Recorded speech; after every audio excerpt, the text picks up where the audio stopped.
Hello అండి. Welcome to the channel Balamrutham. ఈరోజు మన వీడియోలో సింపుల్ అండ్ హెల్దీ సూప్ని ఇంట్లోనే ఎలా చేసుకోవాలో చూద్దాం. ముందుగా మన ఇంట్లో ఏవైతే వెజిటేబుల్స్ ఉంటాయో వాటిని కట్ చేసుకుని స్టీమ్ పద్ధతిలో ఉడికించుకోవాలి. చూసారు కదా, నేనైతే ఇక్కడ క్యారెట్, పీస్, బీన్స్ ఇంకా స్వీట్ కార్న్ని తీసుకున్నాను.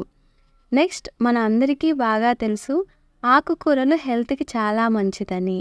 ఆకులు గిల్లుకున్నాక ఆ కాడలను పడేయకుండా వాటిని నీటిలో మరిగించి ఆ వాటర్ని స్టాక్ లాగా వాడుకోవచ్చు. ఆకులోనే కాదండి, కాడలో కూడా చాలా విటమిన్స్ అండ్ మినరల్స్ ఉంటాయి. ఇలా మరిగించిన వాటర్ను మరొక గిన్నెలో స్ట్రైన్ చేసుకుని ఆ వాటర్ను మరిగించుకోవాలి. ఇలా మరిగించిన వాటర్లో మనం ముందుగా బాయిల్ చేసి పెట్టుకున్న వెజిటబుల్స్ని సగం అలానే వేసుకోవాలి. మిగిలిన సగాన్ని చాపర్లో కట్ చేసుకుని వేసుకోవాలి. ఇలా కట్ చేసి వేసుకోవడం వలన సూప్ కొంచెం థిక్గా ఉంటుంది. వెజిటబుల్స్ని ఒకసారి కలిపిన తర్వాత 2 ఉల్లికాడలను కూడా వేసుకొని 1 నిమిషం పాటు మరిగించుకోవాలి.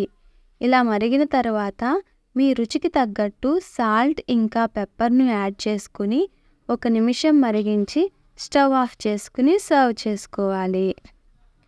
ఆకుకూరలు, వెజిటబుల్స్లో ఫైబర్ ఎక్కువగా ఉండడం వలన మన డైజెషన్కి, heart health, blood pressure and mental health బాగుంటాయి. ఇలా సర్వ్ చేసుకున్న సూప్కి రోస్టెడ్ సీడ్స్ యాడ్ చేసుకుని సూప్ని ఎంజాయ్ చేయడమే. ఇదండి ఇవాళ రెసిపీ. మళ్ళీ మరొక హెల్దీ రెసిపీతో మళ్ళీ కలుద్దాం. నమస్తే.